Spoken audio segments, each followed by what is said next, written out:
बच्चों, आज हम बात करेंगे विद्यापति के पद की। विद्यापति के पद में हमने कल भी चर्चा किया था।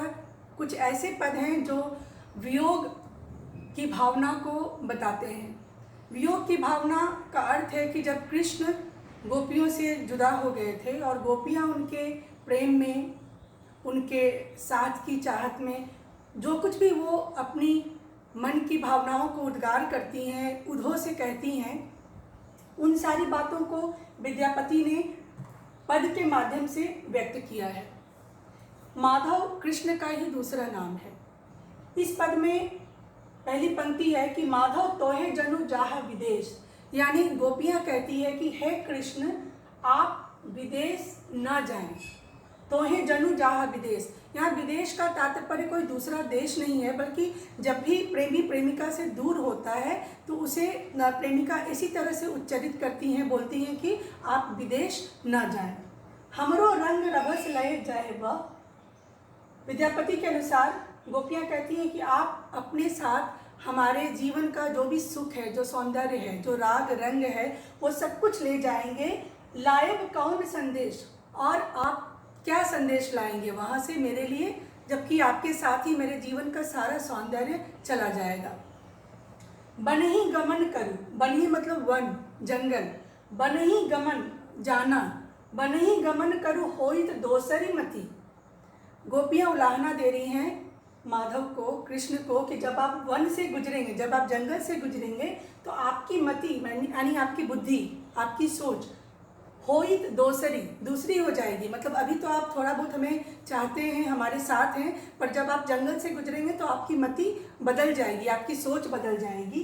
बिसरी जाएब पति मोरा, बिसरी मतलब बिसरना, मतलब भूलना, तो आप मुझे भूल जाएंगे, मतलब आप मेरे पति हैं और आप मुझे ही भूल जाएंगे। कब भूल जाएंगे? जब आप जंगल से गुजरेंगे तो आपकी मति बदल जाएगी।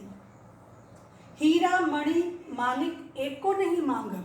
अब वो कह रही हैं, समर्पण है जो प्रेम में, तो वो ये भी कह रही हैं कि मैं आपसे न कोई हीरा, कोई माणी, कोई मणि और माणिक के मतलब कोई भी आभूषण, कोई भी कीमती वस्तु मैं आपसे नहीं मांगूंगी।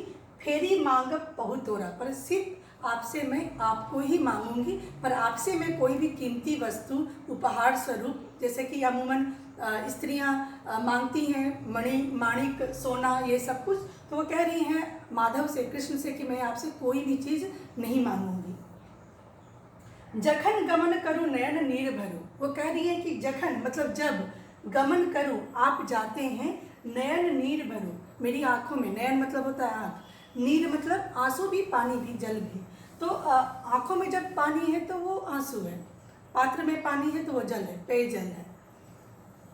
तो वो कह रही है कि जब आप जाते हैं तो मेरी आंखों में आंसू भर जाते हैं। देखो न भेल पहुओरा, तो मैं आपकी तरफ कैसे देखूंगी, क्योंकि मेरे आंखों में आंसू भर जाते हैं और पूरा नेत्र जो है वो आपके वियोग के दुख में भीगा रहता है, तो मैं आपको देख भी नहीं पाती हूँ।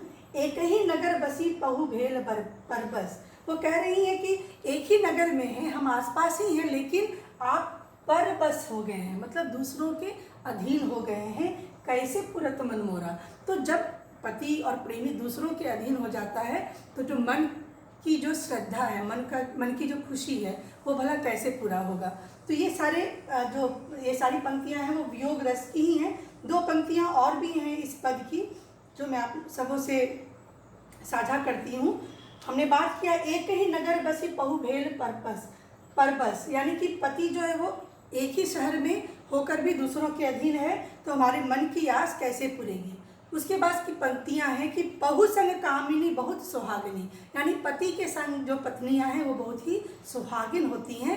चांद निकट जैसे तारा, न जिस तरह से चांद के निकट में सितारा है, वैसे ही वो पत्नियां, वो औरतें बहुत ही सौभाग्यशाली हैं जो अपने प्रेमी के पास हैं। भनहि विद्यापति, भनहि मतलब विद्यापति बोल रहे हैं, सुनु बड़ जोवती, वो कह रहे हैं कि हे गोपी, हे स्त्री, सुनो, अपन हृदय धरु सारा, आप अपने हृदय में बहुत सारा धैर्य, बहुत सारा संयम धारण करें, माधव आपको मिलेंगे। ये अंतिम दो पंक्तियां थी जो यहाँ पे उल्लिखित नहीं है। तो ये पद है जिसमें कि विद्यापति ने विप्रलभ श्रृंगार मतलब वियोग का जो भाव है उसका वर्णन किया है, और उसके लिए उन्होंने किसका सहारा लिया है? गोपियों का और माधव का, कृष्ण का। धन्यवाद।